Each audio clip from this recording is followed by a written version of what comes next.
Hey guys, here's a quick video about using Desmos to construct a confidence interval for a population mean when the population standard deviation is unknown.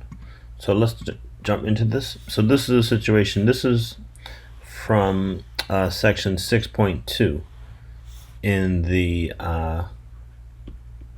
the textbook. And basically, because we have the sample standard deviation, we have S is equal to 6.6. We have to use a t-distribution to get the margin, to compute the margin of error. The process is going to basically be to we have to get a sample mean, which we already have. So that we already have that. We're then going to compute the margin of error, which is E. And then we're going to construct the interval. The interval is going to, the confidence interval is going to be sample mean minus E, the margin of error, sample mean plus E. Okay, so in this situation here, we have a sample size of 44. The context here is BMI, body mass index. The sample mean body mass index for the 44 people is 29.4. and the sample standard deviation is 6.6.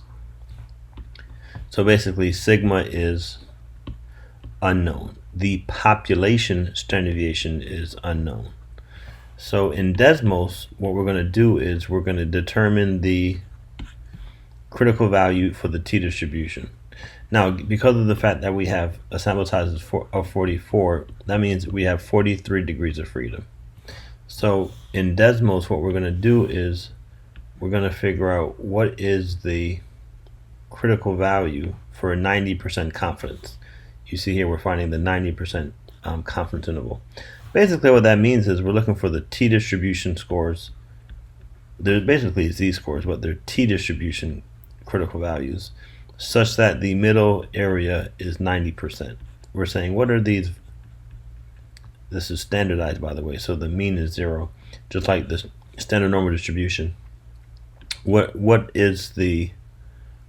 the negative and positive t-distribution critical values such that 90% of the area is in between?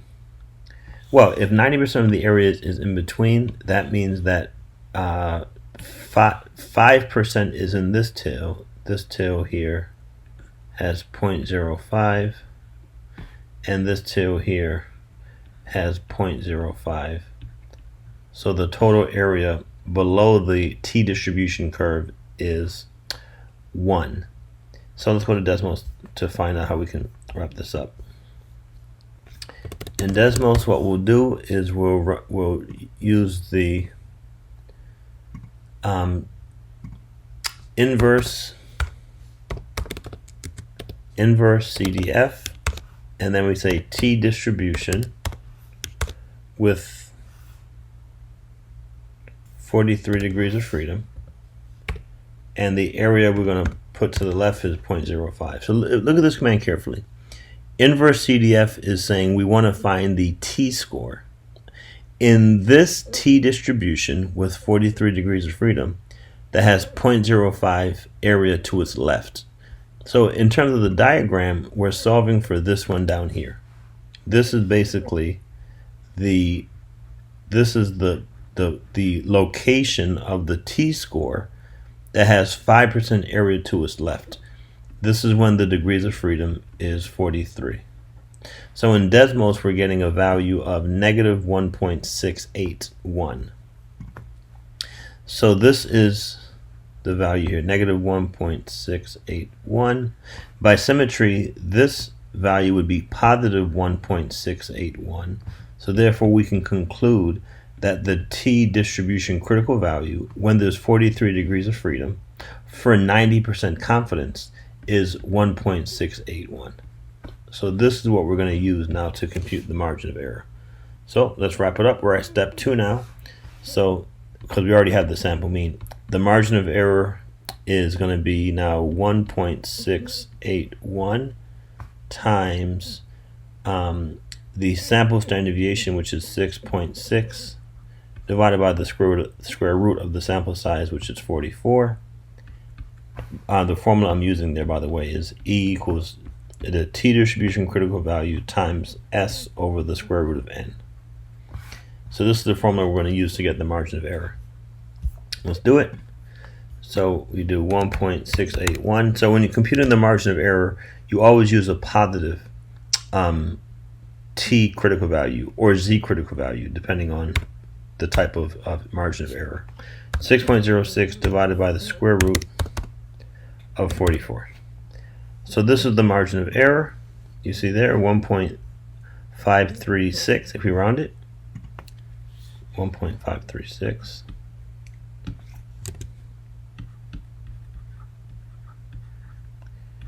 And lastly, we can now get our interval estimate. So the actual interval is going to be the sample mean minus the margin of error, sample mean plus the margin of error. The sample mean was given as 29.4, right? X bar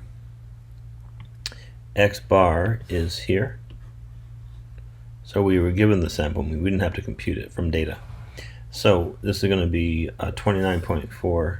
Let's wrap this up. 29.4 minus 1.536, and then 29.4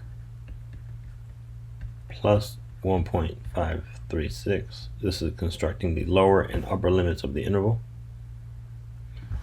And what do we get? So let's find the lower limit, 29.4 minus 1.536, and 29.4 plus 1.536. So 27.86, 30.94.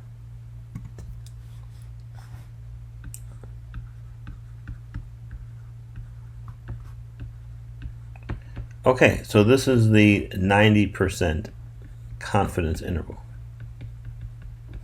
If you needed to find a 95%, by the way, we can conclude that we're 90% confident that this interval contains the population mean, which is the mean BMI for all people in the population.